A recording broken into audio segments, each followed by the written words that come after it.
have an unpopular opinion, and it also might be slightly controversial to the Instagram baddies of the world, and for that, I do not apologize. But my unpopular opinion is that I think we should all be wearing silly little hats. I think we should be going to the grocery stores and shopping in silly little hats. I want to go to the bar and see a bar filled of people wearing cartoon characters' silly little hats. I think it would spice up life and be more fun and funky and fresh. We have free will.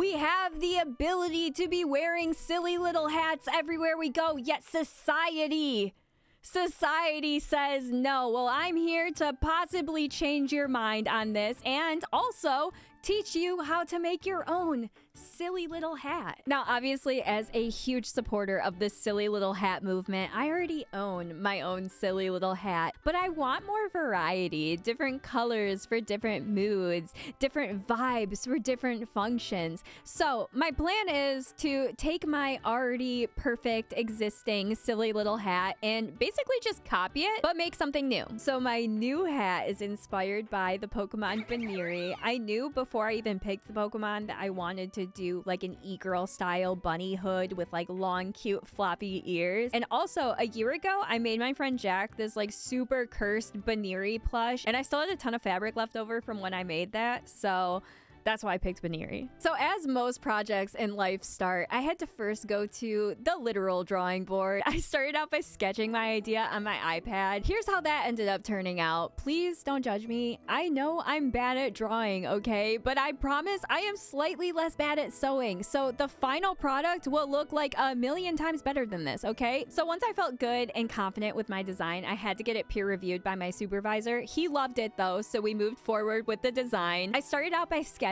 the pattern on paper by literally just tracing my Wooloo hood. If you're watching this and you're feeling inspired to make your own Pokemon hood, but for some reason you don't have a Wooloo hood that you can trace for your pattern, no worries. You can just take a hooded sweatshirt and just trace the hoodie part. I would add a couple inches, or even better, measure your head and adjust your pattern that way.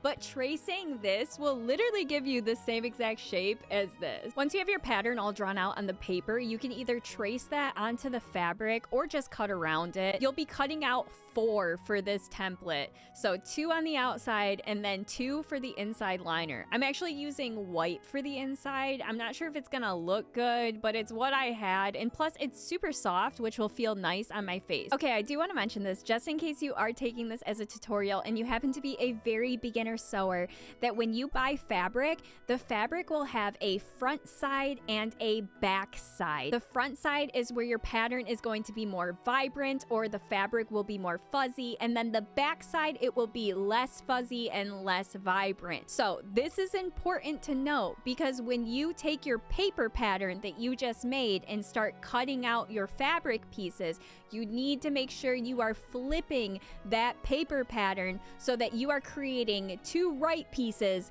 that fit together like a little perfect right piece sandwich. When you're cutting out your fabric, you don't want to cut it to the exact size that you need. You actually want to cut it a bit bigger, and this is called seam allowance. Why is it called seam allowance, you may ask? Because it literally allows you space to sew. Professional seamstresses will actually measure their seam allowance to make sure that it's even all the way around, but I'm just gonna eyeball it because my attention span is limited and I'm trying to get through this. Now that you have 4 pieces cut out, you're gonna want to pin them together, making sure that the right sides of your fabric, that correct side, we just talked about this, are facing inward together. Yes, you heard that correctly. We will be flipping this inside out at some point, so we want the wrong sides of our fabric on the outside when we sew. I know this might seem confusing. I promise it will all make sense in just a little bit. Just stay with me. After having all of your panels pinned together, you're going to start sewing.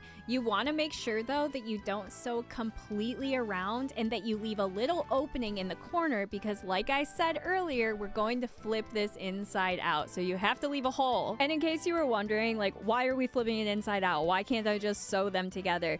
The reason we flip it inside out is to hide our stitches, to make it look pretty. It's for aesthetics, baby. So do it the way I'm telling you, because it will look better this way. All right, now we have the outside of the hood sewn together to the inside of the hood, and we're ready to flip it inside out. That's right, we're finally ready to use that hole. But first, we're gonna cut off all of this extra useless fabric that's on the side here. This is just gonna make it so when you do flip it inside out, it's not all lumpy and bumpy, and it looks smooth and pretty. So this is important to do. All right, we're flipped inside out. Everything looks pretty and perfect, but we still have this hole in the corner. I know I just said top stitches are ugly, but listen, we're gonna be covering this up in the end, so make it easy on yourself and just sew that hole together. It doesn't matter how good it looks, just close it up. So everything we just did made 1/2 of the hood. That's just gonna be this side. So you're gonna wanna copy every single step we just did and do it for the other side. Once you have your two sides, you're gonna want to just pin them together to kind of make the shape of your hood.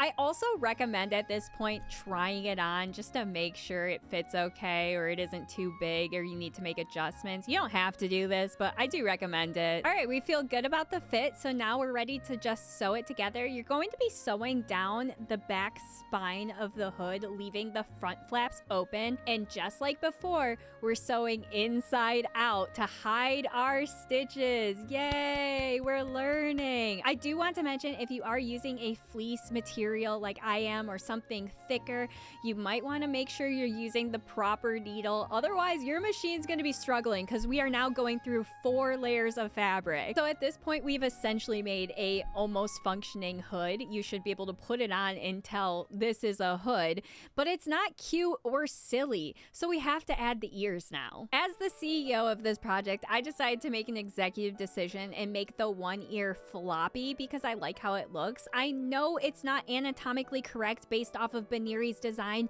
but I also don't care because it's cute. I patterned out the ear following the same process as the hood by drawing it on paper, and then I pinned it to the hood to ensure I liked how it laid and I liked the size of it and everything before tracing it onto my fabric. I cut out 2 opposite facing pieces just like how I did with the hood because once again we're going to be sewing wrong sides together and flipping it inside out. So I ended up sewing that ear together and just pinning it to the hood and going to bed because I was just over it at this point. So I wake up the next morning. The next obvious step is to just sew the ear onto the hood, right? Well, that's not exactly what happened. You know how sometimes you work on something for a super long time and then you go and take a break, and when you come back to it, you're like, what the heck was I doing? Like, I hate this. Yeah.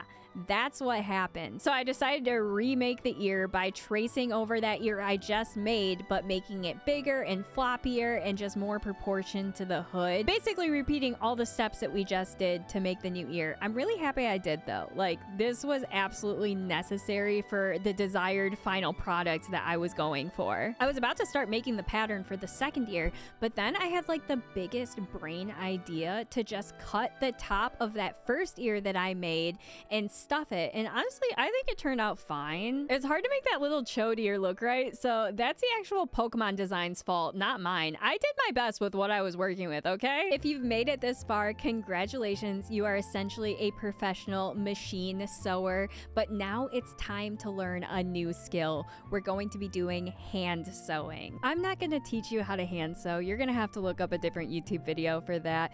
Also, I'm not very good at hand sewing, so I really shouldn't be teaching you how to hand sew. But from this point on, we're just gonna cozy up, watch some YouTube, and put the pieces onto the hood. Attaching the ears to the hood actually took way longer than I thought it was going to, and that's 100% skill issue. Like, you could do this way faster than me, but the material that I used, like I said before, was very thick fleece, so pushing that needle by hand through all of those layers of fabric was really hurting my fingers, so I was definitely taking my time on this. But basically, what we're doing here is we're just attaching the ears to the hood where you want them, And that's it. All right, I'm gonna let past Bootz take it from here, but heads up, she is a yapper. Good morning. We're actually finishing this today, or I'm actually finishing this. I'm the only person working on this. I'm finishing this today. It's literally almost done. I have these on. They are firmly secured. Hold on, my watch is going off. I set timers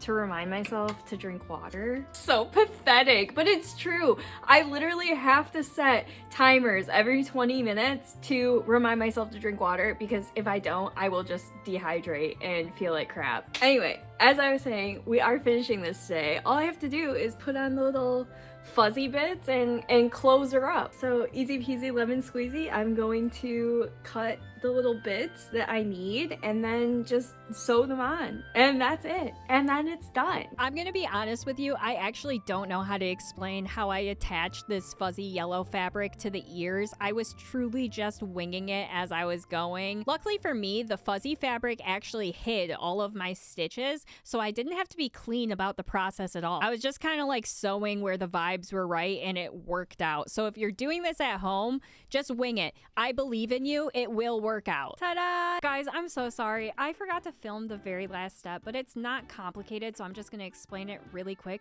So basically, you're gonna take the hood and you're gonna flip it inside out. You're gonna go back to your sewing machine. You're gonna do just a straight stitch down the middle to close up those front panels, and when you flip it back inside out, this is what you end up with. Yay! I actually love it so much. I think it's so cute and it's functional. Like, it is so warm. I'm sweating in this thing right now. I think it'd be perfect for like winter sports. I don't know, like skiing or like snow golfing. So yeah, this is the finished look and I'm really happy with it. It does look great on me, but I just really wanted to like show it off, so I did hire a professional model. So I'm gonna go ahead and roll those clips so you guys can get a good look at it, and that's it. Thanks for watching.